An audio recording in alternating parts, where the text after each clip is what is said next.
dear colleague. It's a pleasure, it's an honor to be with you today because I'm with an Olympic medal champion and a world champion today, Mrs. Gail Devers. I learned a lot talking to her yesterday and today.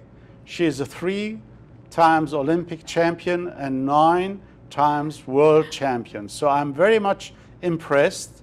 My name is George Kahaly. I'm a thyroid specialist based in Germany. And today I have the honor to interview Mrs. Gail Devers.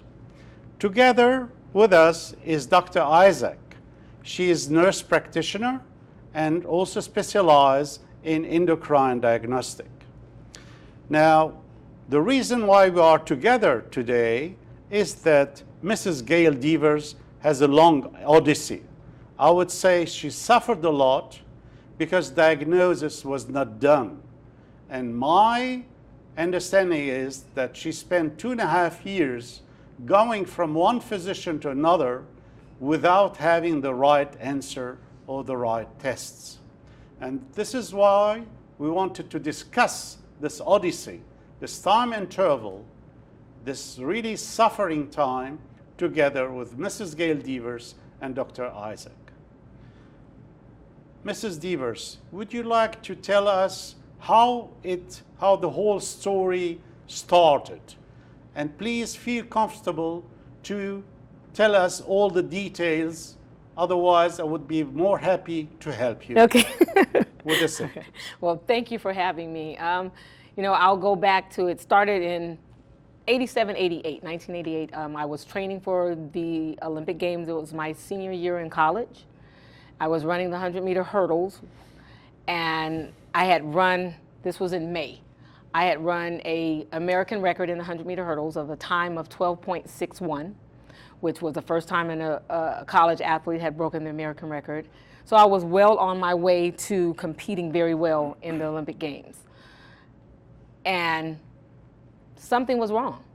You know, I've always had long fingernails, but my nails were starting to break and wouldn't grow back. I think I first remembered combing my hair, and you comb your hair, and I'm like, oh, that's more than just shedding of hair. I'm actually throwing globs in the trash can. And I was like, oh, that's weird. But I didn't think anything of it. You know, it's just, I was training for the Olympic Games. I was also due to get married, you know, in June. So I was going through a lot. And I started losing weight. A little bit at first, you know, I always say, oh, okay, you're losing weight because it's hot. I'm training at this time. Then I get to the Olympic Games, and I got to the trials, actually. I got to the Olympic trials, and I couldn't. I went from running the best that I had ever run in my life to struggling to even make it out of 13 seconds. And I was 12.61. You know, my goal had been, if I kept training and got to the Olympic Games, my goal was to run in the low 12s. And I'm struggling to even get through the rounds at the Olympic trials. And I had to stop running the hurdles and stop running the 100 meters, which was my second event, and only concentrate on the hurdles because it became a little bit easier for me. And I barely made the team, in my opinion. And you had symptoms when running. What was the reason for you, let's say, to miss the finals? Was it muscle cramps? Were you fatigued? What were the reason? You had heart problems? I was constantly fatigued. I mean, and I'm a world-class athlete. I'm in great shape because I was doing my workouts, but I'm tired. I mean, and I can't make it, now I can't make it through all my workouts. I am, like I said, I was losing the weight. I started having headaches. I was having headaches, and they were like pounding headaches, and I had never had headaches before, so I'm like, something's going on. So as I was running, we used to train, and we had like the belt on, like train with your heart monitor to know what your rate is. And I would do something, not a lot, and my heart rate would pop up to like 185, 197, and even my resting heart rate was like 165, 150, and it got to the point where eventually my coach was like, I can't have you out here. So your heart rate was constantly high. Mm-hmm. Constantly and high. You didn't receive any medication. Nobody was investigating the reason why you had these problems? No, at that time, no. It wasn't all in that first 3 months of going to the Olympics. This happened over a course of months. Did you notice deterioration of your, let's say, health? Was it an exacerbation, or did you have problems with breath or with muscle cramps? Could you describe, let's say, the time course of your symptoms and signs? I think in the beginning it was, there were subtle changes that happened. It didn't happen like I didn't wake up and all of a sudden, oh gosh, you're 20 pounds lighter than you were. It like came off frequently, but not to the point that it was like it couldn't be explained away. And I think that was a problem. They were all being explained away, you know, when I go to the doctors of why this was happening. I was having like crazy menstrual cycles where I was actually bleeding what I call profusely, because, you know, I had friends and I'm like, how long is your cycle? And they're like, oh, I'm like 2-3 days. I'm like, oh. They're like, what about you? I'm like, I'm 12 days. I'm 12 days and it stops for 2 days and then it starts back. So I feel like I'm bleeding all month. And it started off where it was just 12, and that would just be every, you know, 20 something days it would start. And then it got to the point where now it stopped a couple of days and it started again. My muscles, you asked me about cramps. I was pulling my muscles. Eventually, I would jog and end up pulling the muscle. I thought it was a cramp at first, and I go to the therapist, and they're like, no, you've pulled this hamstring. And I was going back and forth. In the course of 2.5 years, I pulled my hamstring 5 times. Great. Let's go back to the first, let's say, weeks. You told me that you were losing weight. Right. And this is a typical symptom, for example, for hypothyroidism or thyrotoxicosis. So how was your weight before the start of the signs? Your average weight, was it 100 pounds, 110, 120? And after a few weeks, what was your weight, let's say, in July or August in the year 1988? So in 1988, my average running weight, my coach wanted me to stay at 125. And because I had very little fat, I was so muscle mass, and I couldn't keep that weight on. I mean, so I would go from 125 and then I dropped to 120, and he was like, where are you now? And I was like 115. So somewhere in 88, I was between 115 to 117, which I was supposed to be 125 though. And although you lost weight, how was your appetite? I mean, were you eating? Were you eating a lot? Or were you actually, how was your appetite? I was eating, and let me tell you why. I laugh because my coach, you know, everything in track and field is down to a science, and it's a matter of tenths of seconds or hundreds of tenths of seconds. So everything counts what you do. So he was like, are you eating? He asked the same questions, and I was like, yes, I'm eating. He's like, okay, I'm gonna make sure you're eating. He made me come to his house and have what he calls a training table. I come in and there's like steak and potatoes and what we call stick to your ribs food. And I would eat, and he'd give me this plate, and I'm like, oh my gosh, the plate is heavy. He's like, hey, you better sit there and eat it all. And I felt like I was a little kid again, where, you know, your parents are telling you to eat your food.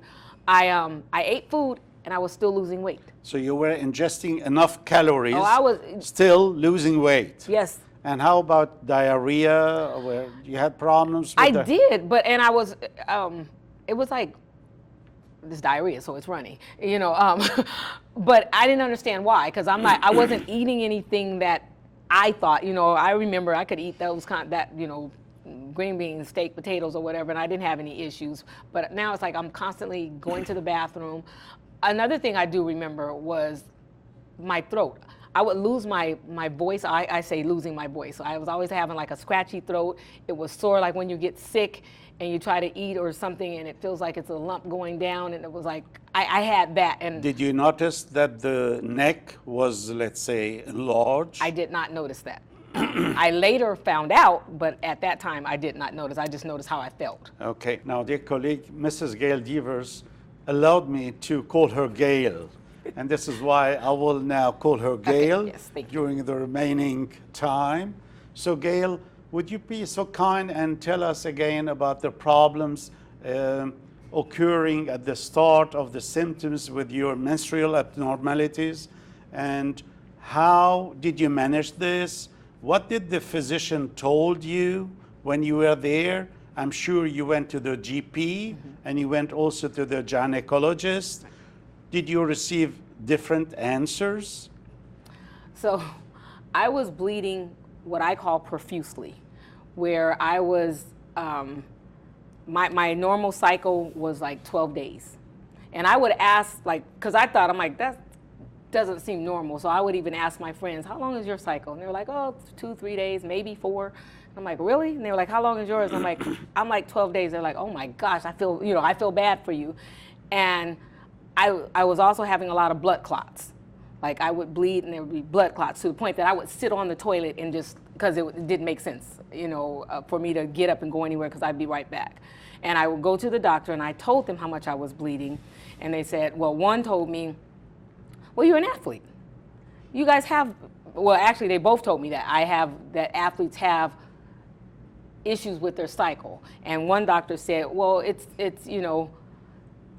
most athletes that come in here, we have problems with. I said, yeah, but they have amenorrhea. They're not having a cycle. I'm having 2 cycles a month for the most part because it would stop for 2 days and then start again. And they end up putting me on like birth control pills. So although you were taking birth control pills, you still had problems with the bleed. Absolutely. Okay. So now I'll turn my attention to Dr. Idzik. It's a pleasure to have you with us. If Gail will come to your practice telling you that she had these problems, which are really quite common for hypothyroid patients, how do you manage the case and what would you tell her? Thank you. So Gail, knowing that Gail was a young person, I would be very concerned that all of a sudden, out of seemingly nowhere, she began having these heavy menstrual cycles. I think a lot of diagnosis of heavy menstrual cycles depends a little bit on the woman's age, but I think always first in our mind should be thyroid disorder, right? So I think if I saw you as a patient the first time, I would ask a lot of questions. I would ask about the other symptoms associated with thyroid disease. Are you having weight loss? Are you having, are you sweating? Do you have a tremor? I would, do a physical exam and then order routine laboratory, testing. Likely, it may have been some time since you've had regular lab testing, so CBC, metabolic panels, but also a TSH, a thyroid stimulating hormone. I think, from that standpoint, depending on whether or not I was working in a practice that did GYN, routine GYN evaluation, I would either do that in my office for, routine exam, looking for some other abnormality aside from thyroid, or send you to a gynecologist to have that evaluation done. Of course, we're looking for things, as I mentioned, like hyperthyroidism, or, is there some other cause for the uterine bleeding, like intrauterine cancer, as an example. Thank you very much. Back again to your symptoms. I mean, this was really an odyssey. These 6 months from May until September, until you went to Seoul. This is what you told me yesterday, and you couldn't make it to the final. Yeah. So my understanding is between May 88 and September 88, no diagnosis was done, and you went to several physicians. During that time, I didn't go to several. We have, I made the team. I went before just because didn't understand what was going on, and they told me there was nothing, give it some time. So I went back to training. And then when I did not make the final in Seoul, I didn't stay for the rest of the Olympic Games. I immediately got on an airplane and came back and saw another doctor. So no investigation was done between May and September? No. So, and after, let's say, Seoul, after the Olympic Games in October, you went to a general practitioner? Yes. What did the GP do? I came in, the nurse took all my vitals or whatever. When the doctor came in, asked me, what am I here for? So something's not right. Did you tell the GP that you had these symptoms, like you were losing weight? Yes. You had menstrual abnormalities, you were sweating? Yes, I was profusely sweating. Like I told them, I felt like I was already going through the change of life at a young age because I'm changing my sheets and my clothes 3 to 4 times a night. And what I was told was I'm stressed. I'm stressed out. You know, you didn't make the Olympic Games. Maybe you peaked too many times and your body is just taking on the tolls of what didn't happen for you. So this was the explanation Yes. of this physician, both as a GP as well as a gynecologist. This is due to stress or Yeah. because you are an athlete? I'm an athlete. You're not an athlete. And I say I think my athletics was both a curse and a blessing.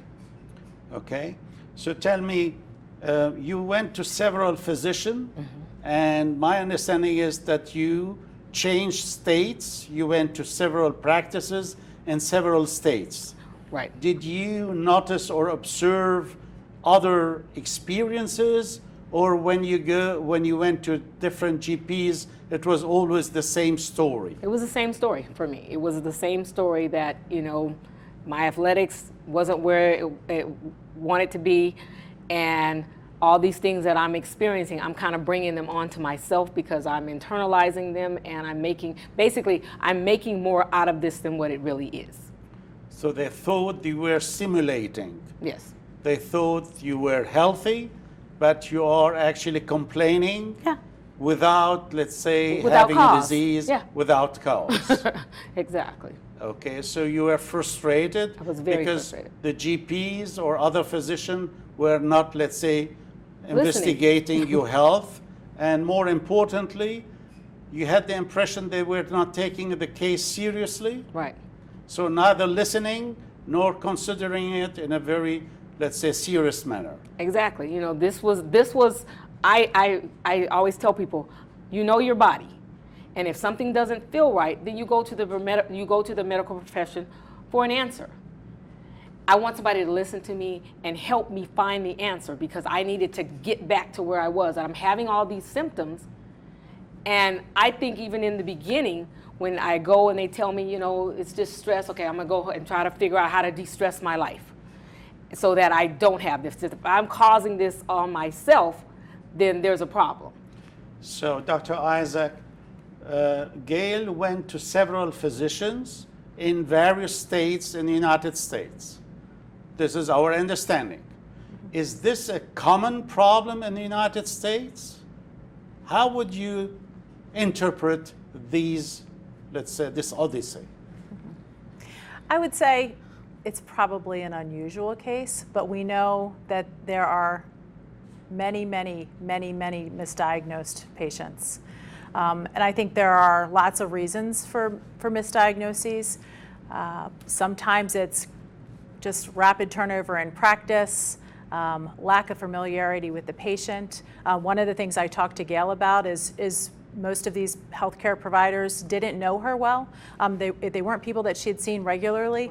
Right. So when she was coming in and talking to them, it was the first time that they had met her. You know, I also think there's a lot to be said for women's symptoms being dismissed.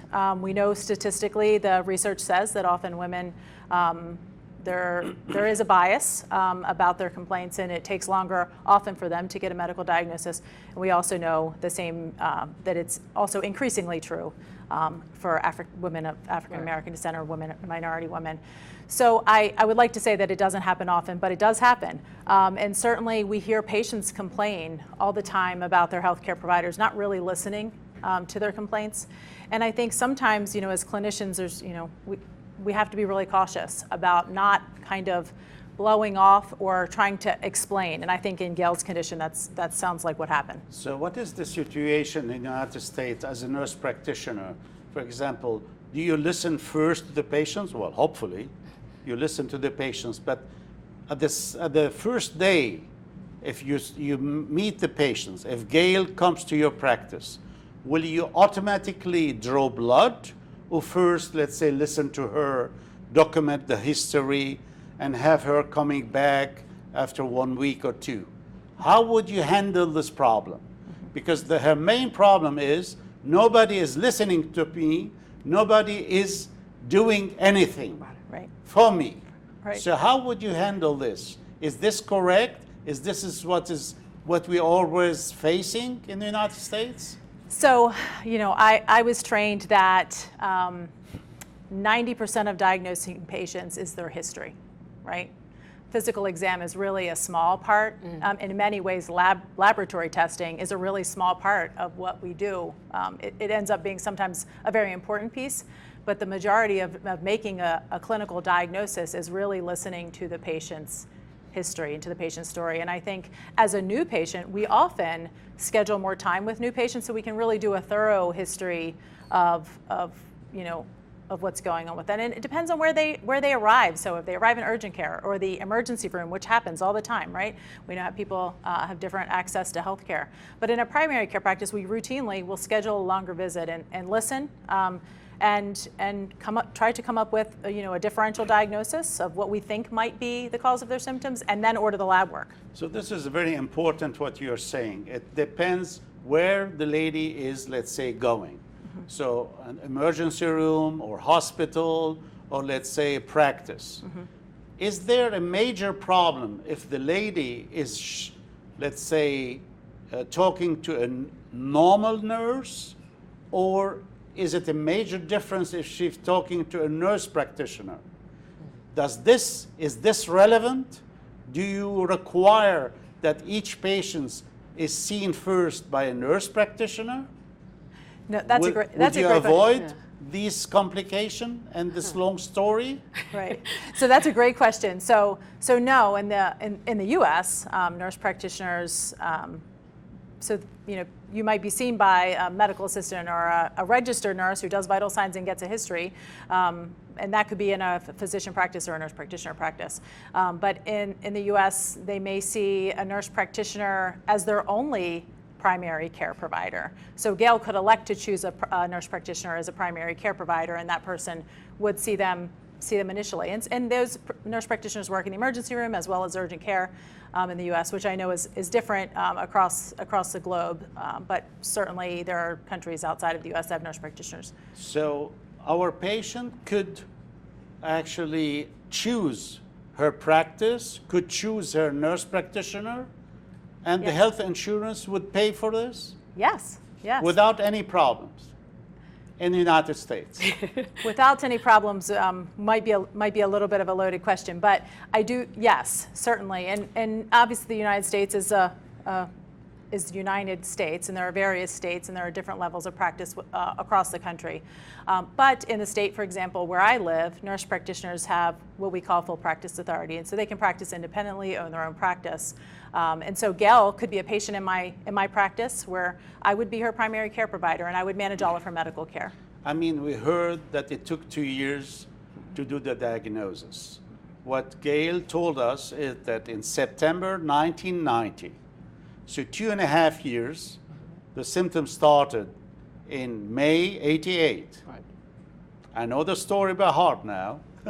And in September 1990, this physician, the team, told you, well, this is probably a thyroid disease. Right. Do you think that you were seeking the wrong people? The people that they are not, let's say, educated, not having any knowledge to be able to diagnose your disease in an accurate manner and a timely manner? Is this the problem for you? I think the key is nobody was listening. I think that they didn't couple, a couple of these symptoms together, because then it spells out from what I know now, TSH.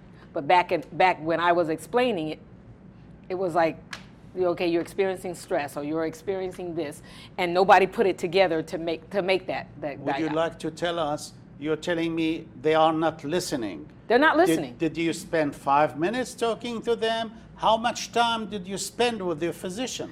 So I'm very detailed. I have a list, because I always tell people it's like when you hear a knocking in your car and you take it, and when you get there, of course that knocking is not going to be there. The mechanic doesn't hear you. I felt like that's what I was. I have a list of this is what I'm experiencing. And a lot of times, I'm going to be honest, back then, they were busy. And you come in, you talk to the nurse first, she takes your vitals, and she asks you what, she takes the notes, puts it in the chart. When the doctor comes in, he or she is looking it over quickly. They don't know me from Adam. They're looking it over quickly. and they've got to get to their next point. You're waiting, and you can know by how long it takes the doctor to knock for them to come into your office if they're busy or not. So a lot of times they don't have the time to talk to you like I needed somebody to talk. There's been a lot going on. I don't care if it's only been 4 weeks. Let me tell you, or 3 weeks or 2 weeks. This is what's been going on with me. And I believe that if that time had been allowed, like I didn't know I could pick a nurse practitioner. I would have loved to have you. I didn't know that. You know, something's wrong, you call a doctor. You make an appointment out of your provider book, and that's what I did. And I expected, hoped, wished, and prayed that somebody would give me an answer. So my understanding is that the normal nurse, was documenting the history, Right. asking the questions, looking at the vital parameters, and then the physician came, looked at the list, and didn't ask further questions. I mean, they ask you, okay, I see you say you were experiencing this, and well, Yeah. I think this is why that's happening. So they explained away what they saw. And this took 5-10 minutes? Yes. Okay. And you didn't have the chance to come back to the same physician after 3 or 4 weeks? Were you seeking other physician because you were frustrated? Well, you know, when you make an appointment, you make an appointment with that doctor, depending on when you can get it. But if it's in and you can probably help me Practice. out better, a practice, you may not see that same doctor. You maybe see somebody in that particular practice, but I may not come back and see Dr. Kahaly unless you tell me I got to come and see you. You're going to make an appointment and come back. And I don't know if they were all reading it or not reading it right or just not listening, or if it were the fact that there wasn't enough people that they knew that had this, that was experiencing it, also being an athlete, that they could make the diagnosis. So this was not a personal management. It's not the same physician seeing you again after 3 or 4 weeks. So No. there was no There was only follow-up. one time that I There was know no that I follow-up. did that. No. So every time you had a new physician, a new face, and you had to start again. Right. I mean, they were in the same practice, so it wasn't like I went to a different place. My records were there. And it wasn't until after I got very frustrated at coming back that I said, you know what? I'm going somewhere else. I'm going to find somebody else. This is important. So how is the situation when you are dealing with a nurse practitioner, Dr. Idzik? Will you see the patients always? Let's say if she comes after 4 weeks, is there a colleague replacing you, or are you in charge? Because I think this is important to follow actually these symptoms and to follow the patients. I think it's a great question, and Gail and I have talked about this. I think, so it depends on the practice. So nurse practitioners certainly work in large practices, but I think predominantly in primary care, with primary care providers, whether it be a physician provider or a nurse practitioner provider or a physician's assistant, that people do try to follow their own patients. I think it's really important, and I try to talk to patients all the time. I often see patients now post-hospitalization, and I talk to them. Many of times they don't have a primary care provider, and I talk to them about the importance of primary care, a consistent primary care provider, even when they're well, that they get routine screening. And you know, thinking about Gail, she was a young, healthy lady at the prime of her life. She probably didn't need a lot of medical care, right? So, but I think it's really important to have a routine primary care provider that you see regularly, so when they see sick Gail, that they know it's sick Gail, that it wasn't the same Gail that they've seen for routine health care over the past 10 years, knowing what her well state looks like. And I think that's the benefit of having a regular provider that you see, and probably very much contributed to the delay in diagnosis, I think, where they didn't know what her well state looked like. I would like to ask to make this comparison. You know, in Europe, we don't have nurse practitioners, but we are here in the United States now. So when you go to the GP in Europe, for example, in Germany, 50 people are waiting in the waiting list, in the waiting room. So the physician is under pressure, and he or he has, let's say, 3 minutes, 5 minutes for a patient, because the others are waiting. If you go to a specialist, let's say an endocrinologist, cardiologist, he has only 10 patients in his waiting room. So he has more time. He will give you more time. And I think the problem is here, how much time do the physician have to listen to you? Right. Because the more time they are listening, the more differentiated the diagnostic will be and the more accurate. Right. So will you say, okay, I would compare a normal practice, GP practice, with the GPs in Europe, while the nurse practitioner, this is more a luxury.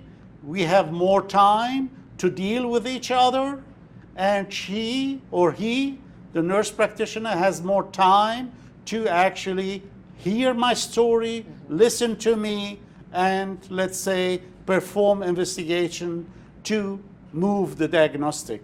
I would say from my experience, it was more related to European, where there was only a limited of time because there were so many people. And like you said, the specialty of going to a nurse practitioner or a specialty of going to an endocrinologist. Endocrinologist wasn't even an option because you have to be referred.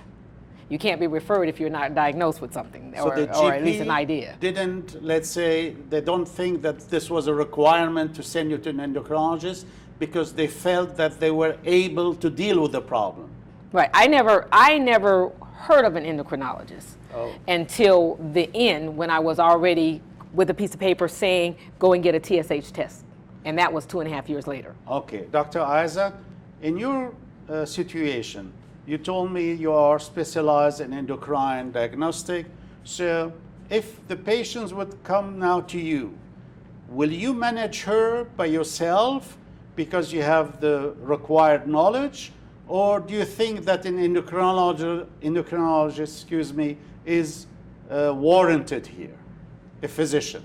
How would you handle this management problem?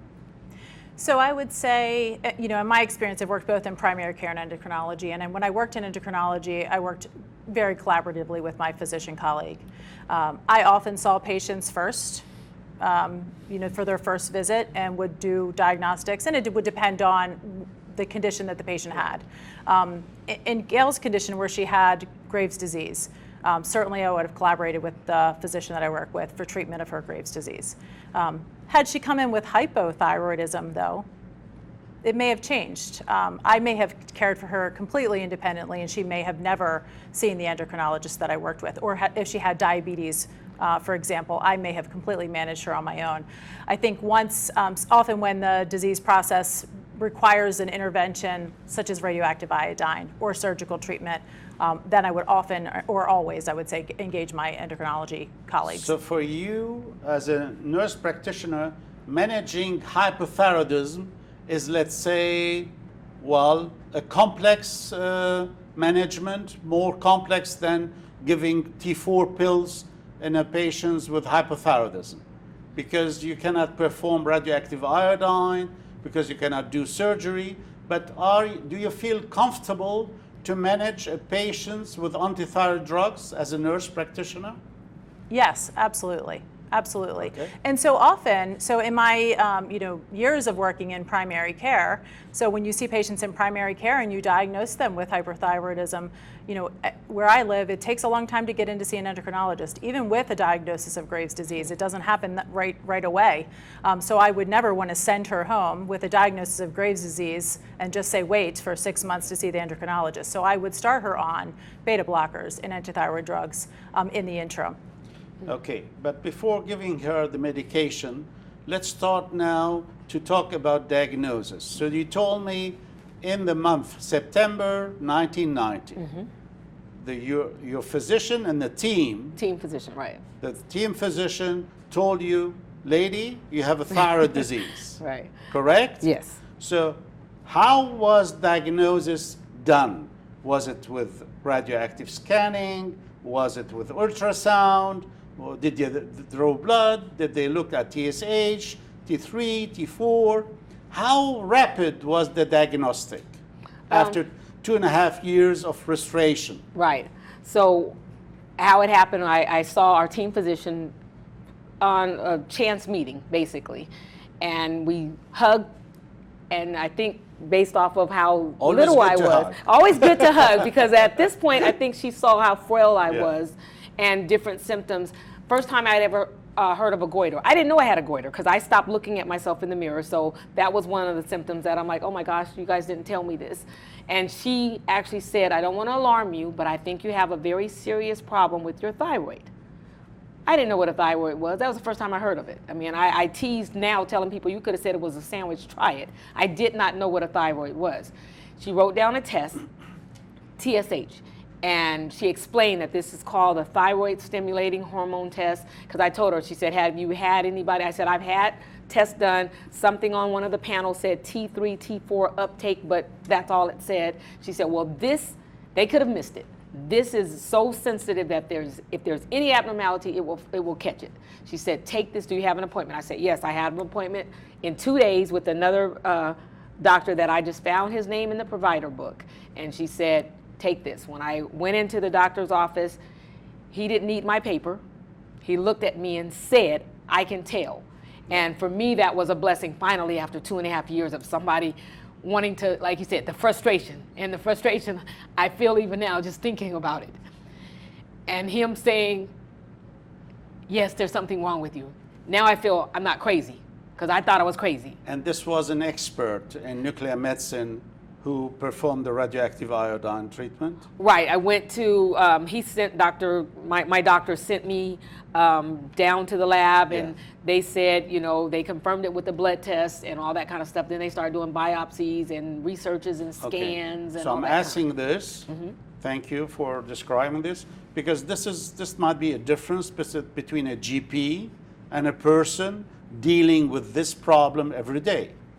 If you go to a lab physician or to the specialist in nuclear medicine, this might be also the difference. Now, the difference, the person that I went to see on that original, it was just another primary care provider, internist. Okay. Right. But then when he came in and saw that, then he sent me to, you know, labs, and then he started working directly with that person, and they both would explain to me what's going on.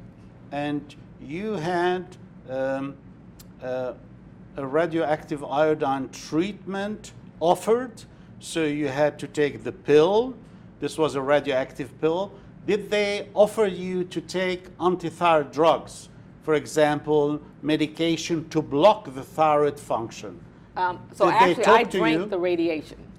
It was. So they didn't offer you an alternative? No, at first they wanted to do surgery, and then the doctor came back and said, I don't know who the surgeon was, but he came back and said, I don't think it's as bad as we thought in the original. She's still childbearing ages. I don't want to do surgery. We're going to opt for the radioactive iodine treatment, where you will actually drink the radiation and stay away from everybody for a couple of days or whatever. We'll treat that and go from there. Okay. So how is the situation in your practice as nurse practitioner? So Gail comes to you and you are looking at the thyroid, at the neck, at the goiter, and you are telling Gail, well, it's very easy. You have grave disease or hypothyroidism, autoimmune hypothyroidism. How would you explain the disease to Gail? Gail will tell you, what is the thyroid? What do I have? What is the autoimmune disease? What would you tell her? So, I think one of the most important things is to explain things in terms that patients understand, right? So understanding the difference. In a comprehensive manner. Right, in a comprehensive manner, right? So I would explain to her that, I would describe where the gland is. I would tell her it's a gland in her neck. Obviously, she's now heard from somebody that it's enlarged, and she's been wearing turtleneck, she told me, to try to hide it. But I would explain to her that it was that gland, and that I would explain to her what the test, that the TSH meant. I would explain that it's controlled, from her brain, and that her brain is telling her thyroid gland to produce thyroid hormone, and that we tested her TSH, and her TSH was really low. And often that confuses patients, and I like to explain that to them because they're like, but my TSH was low, but you told me I have an overactive thyroid. And so I try to explain to them that test, the reason we measure that, is because it is what we call a negative feedback loop, which means that the thyroid is putting out a lot of hormone. And so your brain says, hey, I should probably tell it to, I should stop telling it to work. And I tell them the reverse for underactive thyroid disease too. So I would explain that. And I would explain then what the thyroid gland does. It's the control of metabolism. Yeah. And I would explain then her symptoms, right? And I would say, this explains why you're losing weight, why you're sweating. So if you think about kind of ramping up your metabolism, and all of the different things that it controls and all of the symptoms that it's been causing. I think often when we talk to patients and they can understand that all of these things that they've been feeling are potentially related to that. One of the challenges, as you know, Dr. Kahaly, with thyroid disease, though, is sometimes the symptoms are vague at first and can be attributed to other things. And I think, unfortunately, that leads to misdiagnosis early. Absolutely. And this is what I wanted also to emphasize, because phenotypes, symptoms may be different. And you kept repeating yesterday that the physician were not listening, because the symptoms are so different, Right. and they may be caused by other diseases, or because you are an athlete, because you are doing sport. So not every weight loss is, let's say, caused by hypothyroidism. Right. And this is why the physician told you, well, we are not taking this condition seriously. Now, the important question is, if you go to a nurse practitioner or you come to me, to my clinic, what should I do to be sure that you have Graves' disease, Graves' hypothyroidism? TSH, you are very knowledgeable, is important. This is a hormone from the pituitary, not from the thyroid. To be sure that you have the right diagnosis, I have to control the thyroid hormones, and more importantly, what is causing the disease. These are the antibodies. They could be measured already 30 years ago. And this was a problem that nobody were measuring this. Probably at the end, when you went to the specialist in the lab. So we have now the possibility to measure antibody causing the disease within 1 or 2 hours. Wow. So you are not waiting 2.5 years. Yeah. You are waiting half a day. And this is when I see 20, 30 patients in my outpatient clinic, I have the lab values in the afternoon. And this is what a physician in the United States should also have. This is very important, actually, to tell you exactly what you have, what is the cause of your disease. Another point is to explain to you what are the risks. Why did you develop this? And there are many risks for developing a disease like you have done. Stress, you are put under pressure. This is very important. But more important is the genetic involvement. So the genes, meaning if somebody in the family has an autoimmune disease, you are a patient at risk. And you have, please, to tell every physician, in my family, I have, for example, a father who has type 1 diabetes, Right. or an autoimmune disease. Right. And if you are a patient with Graves' disease, the whole family should be tested. Right. This is very important.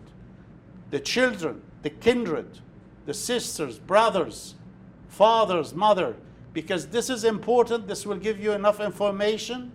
If the children have a high risk to develop the same disease the mother Right. had. So this is a matter of education. And when the patients go to the doctor or to the nurse practitioner, the most important thing is to first explain the disease, what's going on, because then you're not frustrated. You know exactly that the physician is taking care of you, the nurse practitioner. Are you doing the same thing in the United States? Absolutely. Absolutely. Really, and I think that family history is so critical. And when Gail and I have talked, she has an autoimmune family history. Yes. So I think had someone really kind of gone through that full history with her, listened to all of her symptoms. You know, I was always trained, unexplained weight loss is something bad until it's proven otherwise, right? It's something bad, right? So in elderly patients, it's cancer. In young adults, it's often thyroid disease.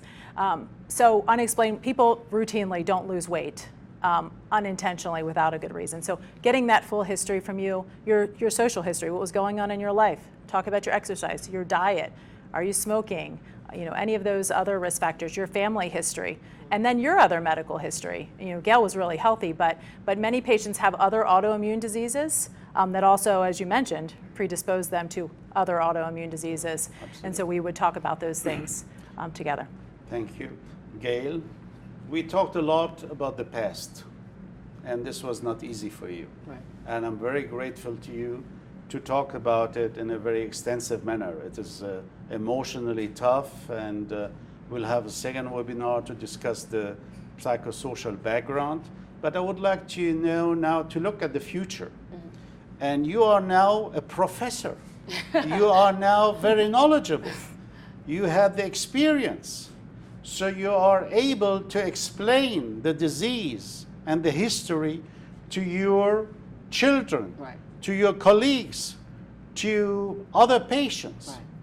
So tell me, Gail, if I'm a patient or I'm calling you, Gail or Mrs. Devers, please help me. I have symptoms. How would you educate me? And how would you, for example, if you are talking to an audience, these are lay people. Right. These are not physicians, not even nurse practitioners. So what you tell them? How are you counseling these persons? Right. Well, the key word is what you said, educate. You know, if I knew back then what I know now, you know, that women are 7 to 8 times more likely to develop this than men, okay, we gotta know what the symptoms are. If you're experiencing any of these symptoms, dry hair, brittle nails, weight loss, weight gain, you need to couple those together, and there is a test. You know, we talked about the TSH, but like you're talking about the antibody test that can tell you right away. You've got to get into a physician. It's okay for you to go to someone and you don't get the answers that you think you deserve. Go to someone else. Get a second and a third opinion, because I say it all the time. Everybody has one life to live, and we deserve that quality of life. You've got to get the answers that you deserve to get your life back, you know, and not have to wait. Not have to wait the 2.5 years or 3 years trying to find what's going on. You know, like I said, I didn't know I could go to a nurse, you know, practitioner to find that. And would that have alleviated my symptoms? You know, you fill out the paperwork. They ask you when you fill out the paperwork, what's your family history? You know, and at that time, I knew what my mom had, and that there was nobody that had, you know, in my family, they always talk about certain families, they don't talk about history. We talk about our family history.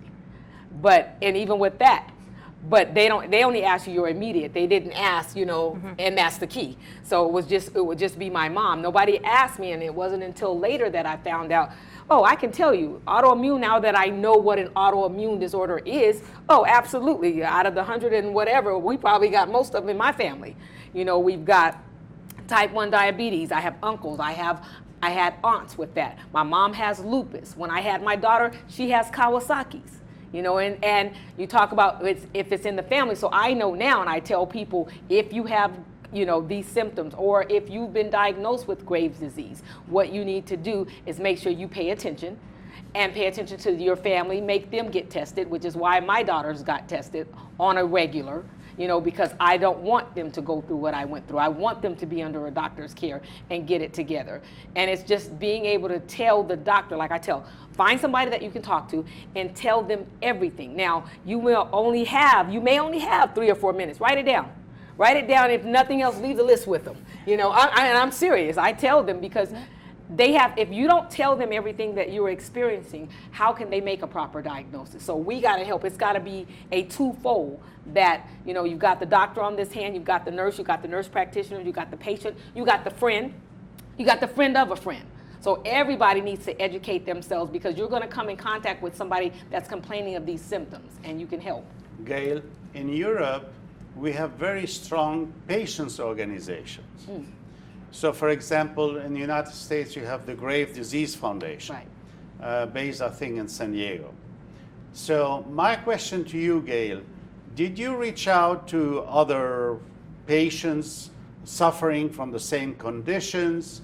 Do you meet let's say, at several regional meetings? I've been invited to talk to patients, to lay organization. Do you think this is important to organize such meeting where physicians, but also patients like you, are describing the course of the disease, the odyssey, waiting for 2.5 years? This is point one. And point two, what do you think about moving actually the education, not only dealing with physician, and for me, a shame that these physicians were not taking enough time or having time for you. How should we actually manage the problem and start earlier at school? Are you thinking that, for example, educating teachers, children, adolescents? I have 100 children with grave disease, your disease, between the age of 1 and 15 years old. So do you think that if you are moving the educational step back to school, will you reach more people? Will it be more effective from the social point of view, medically anyhow, but also socially? So not only physician, nurses, normal nurses, and probably lay people, children, teachers. I think it's so important. You know, first of all, your first question is community. Finding people who understand, who either have gone through it or know somebody that's gone through it. You want somebody that can tell you, yeah, I went through that, and you know, this is how I do. Not to say that yours is going to be the same, but at least you're not on an island by yourself. You feel like you're out there with no answers and you're by yourself. So definitely have communities that come together, and it's everybody. The doctors explaining it on this side, the nurse practitioners, the patients' families, everybody. And then on the other side, like we talked about before, education. Education is so key, and it has to start. Like you said, you've got people that are 1 to 15. I can only imagine a teenager going through all the stuff that teenagers have to go through, and then on top of that, having to deal with this. We've got to educate them. Teachers, they're at school and probably with their teachers more than they're with anybody else at a certain point. So if they're coming in and they're explaining, like, you know, why do you keep running to the restroom? You know, diarrhea. Or why do you keep running to the restroom? My menstrual symptoms. Now, we're not telling the teachers to diagnose you, but based off of what we've studied in this course, you know what? I think you need to have your mom and dad take you to see someone. That's going to be the key.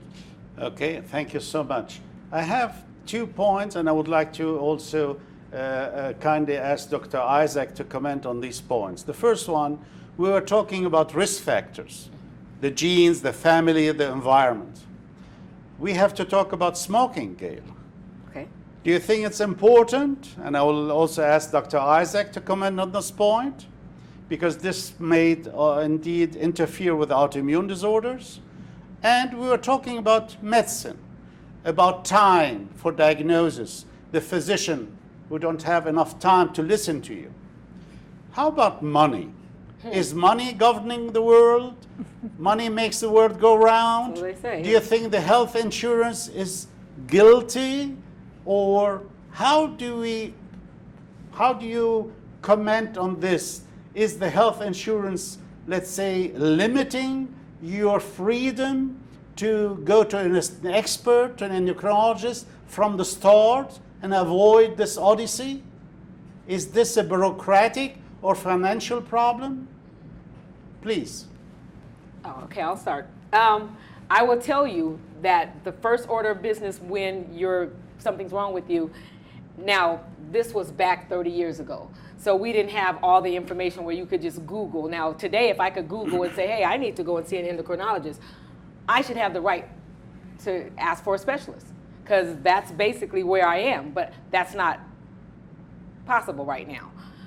When I was going through it, the whole thing in my head was, will my insurance pay for this? Even coming into a regular, and as many times as I have to, because you have a certain amount of visits that you can have per year, this was 30 years ago, that you can have before you have to pay. So that was a concern of mine. Who's going to pay for this? Because I'm a starving student for real. I don't have that kind of money. I do think things need to change, you know, and if it's the law and it feels like it's not right, that it's putting people in a box that you can't do things, then we need to figure out what team needs to come together to lobby to change those laws. Thank you so much. Dr. Idzik, please. Absolutely. So to go back to a few things. One, smoking I think is always a critical history point. And it's so important to tell every patient how smoking impacts every part of your health, and including autoimmune disease. I do think, so to answer your question, Dr. Kahaly, does money rule the world? Well, I think we probably all know the answer to that, but I do think health insurance is a huge impact for patients. And when my current practice, I spend a lot of time with patients who either have, Medicare medical assistance or they have no insurance. And I see every day how not having insurance impacts their health care decisions in really tough ways. One of the things I do try to talk to them about, though, are services that are out there and available for them and educate them. I see endocrine patients often, for example, patients who have diabetes, who I like to say, listen, you can get your insulin without seeing a healthcare provider, without a prescription. Just go to the store and tell them So I really try to educate them on the ways that they can care for themselves with lower cost and with lower expenses, so that if their insurance does lapse, that they can seek care. But I agree with you. I think there are major changes that need to be made, in particular related to preventive care and primary health care. We do a really terrible job, I would say, in this country of providing great end of life, we'll pay for your end-stage renal disease. We'll give you your radioactive iodine after you've been sick for two years because you maybe didn't have access to get the testing done at the time. And I know that wasn't necessarily the case here, but it is the case for many, many people. Thank you very much. So as an European, in Europe, everybody has health insurance. This is warranted. Wow. Mm-hmm. So we are all insured. Now we are in the United States. So my question to you, do you think that the physician will have more time for their patients if they are reimbursed with enough money? Do you think it's a matter of reimbursement that, for example, they are spending only 5 minutes with the patients like Gail because they are not getting enough money for her, let's say, management? I don't want to be provocative. No, but it's a great question. And interestingly, recently, some of the reimbursement methods have changed a bit, which is great, because I would say early in my practice, there was a very large focus. When I became a nurse practitioner early on, I've been a nurse practitioner for more than 20 years, so times have changed, right? Times have changed from the beginning, where there was a very heavy focus on quantity and maybe less of a focus on quality. And I think we are seeing finally that shift to a higher focus on quality and an understanding that really to do quality care, it takes time. So there are mechanisms now to bill, for patient visits based on time, not necessarily just on, the severity of the medical condition, because sometimes the severity isn't there, but sometimes it is, and the only way to get to that diagnosis is to ask the questions, right? To take that time. So I do think there is a shift to more of a value and quality-based healthcare than there was, and it's critical for, again, situations like this. Great. Gail, I was doing the talking, but I would like you to give your synopsis, your summary. Tell us what was the most important point for you in the remaining 2-3 minutes. We will listen to you. So please. The most important point for me through all of my whole journey was getting an answer. And like you said, talk about the time. If I were able to come in to talk to you, you've got knowledge, but you also have the time to ask the questions. Like, I'm trying to spit it all out really fast, and maybe I'm missing some key points that would help you make that diagnosis. But knowing, you're like, okay, well, what about, is there anybody in your family? And have you had this? And if you probe me, I'm gonna spit it all out. I'm singing like a bird, but I may not know what to talk about, or to be able to come to you and say, hey, in these days, I can Google and say, this sounds like this. I want to go see Dr. Kahaly, and then sit with you and get that diagnosis sooner to get my life back where it needed to be. And so I think we just have to educate people from every level, from every walk of life, so that we can make sure people have the quality of life that they deserve. Wow, this was a teaching experience for me. Mrs. Devers, Gail, it has been an honor. Thank you. It has been an honor. Thank you. And a great pleasure. Thank you. Thank you. Thank you. And Dr. Idzik, pleasure. Great pleasure. Yes. It was very, I would say, informative And it was a pleasure to have you both with us today. No, thank you. I'm going to end by saying, where were you guys 30 years ago? I needed you. Thank you so much for having us. Thank you. Thank you.